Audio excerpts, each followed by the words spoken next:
বন্ধুরা, আশা করি তোমরা সবাই খুব ভালো আছো। ডিসেম্বর মাস এলেই কলকাতার আনাচে কানাচে শুরু হয়ে যায় প্রচুর মেলা। কখনো খাদ্য মেলা, কখনো সরস মেলা, আবার ইন্টারন্যাশনাল ট্রেড ফেয়ার। পুরো শীতটায় একদম জমজমাট। আর আজকে আমরা চলে এসেছি কলকাতার অতি জনপ্রিয় কলকাতা হস্তশিল্প মেলাতে। নাম শুনে নিশ্চয়ই বুঝতে পারছো হস্তশিল্প মেলার নাম রাখার কারণ কি। এখানে মূল আকর্ষণই হলো পুরোপুরি হাতের তৈরি জিনিসপত্র।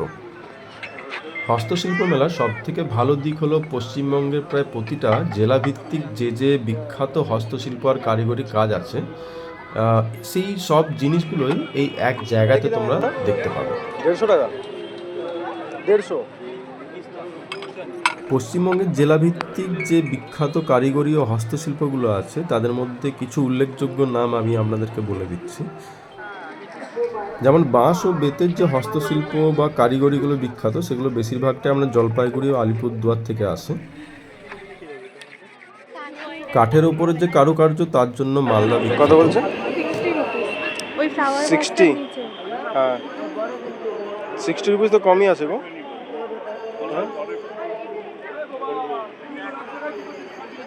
100।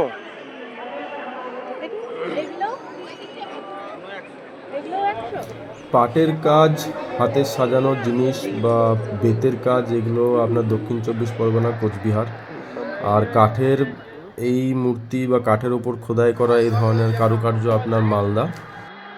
সামনে রাখা এই সোফা, টি টেবিল, চেয়ার, এগুলো বিশেষ করে আপনার বাঁশ ও বেতের তৈরি। এগুলো আপনার মালদা ও কোচবিহারে সব থেকে বিখ্যাত।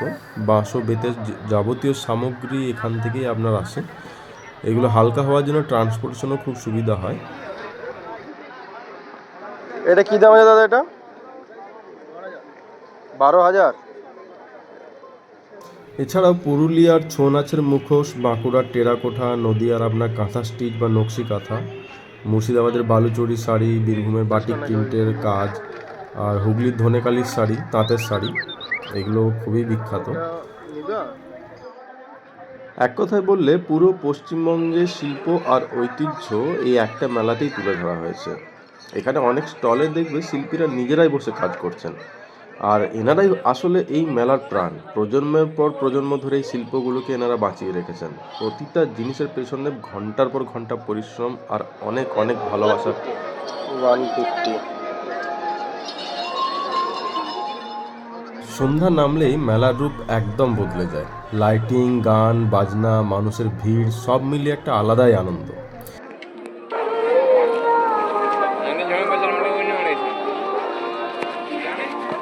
দেড়শো টাকা। এই যে স্টলগুলো দেখতে পাচ্ছ, এগুলোর ওপরেই তোমার নাম লেখা থাকবে যে কোন জেলা থেকে এরা এসছে বা কোন জায়গা থেকে এসছে। অ্যান্ড প্রত্যেকটা স্টলের ভেতরে ঢুকলেই 10 জন 12 জন স্টল, ছোট ছোট করে স্টল করা আছে, যেখানে ওনারা ওনাদের জিনিসপত্র বেচা কেনা এগুলো চলছে। এই শোলার উপরের যে কারুকার্যগুলো আছে, এগুলোর জন্য দক্ষিণ চব্বিশ পরগনা বিখ্যাত।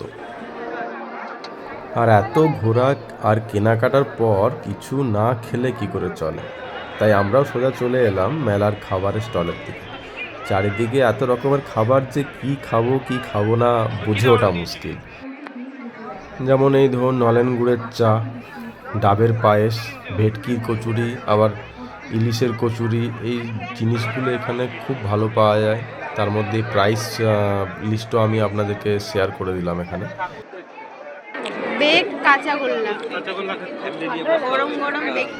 তো বন্ধুরা, এটাই ছিল কলকাতা হস্তশিল্প মেলার আজকের ছোট্ট একটা ঘোরাঘুরি। ভিডিওটা ভালো লেগে থাকলে লাইক করো, শেয়ার করো, আর চ্যানেলটা সাবস্ক্রাইব করতে ভুলো না। আবার দেখা হবে নতুন একটা ভিডিওতে। ততদিন সবাই খুব ভালো থেকো।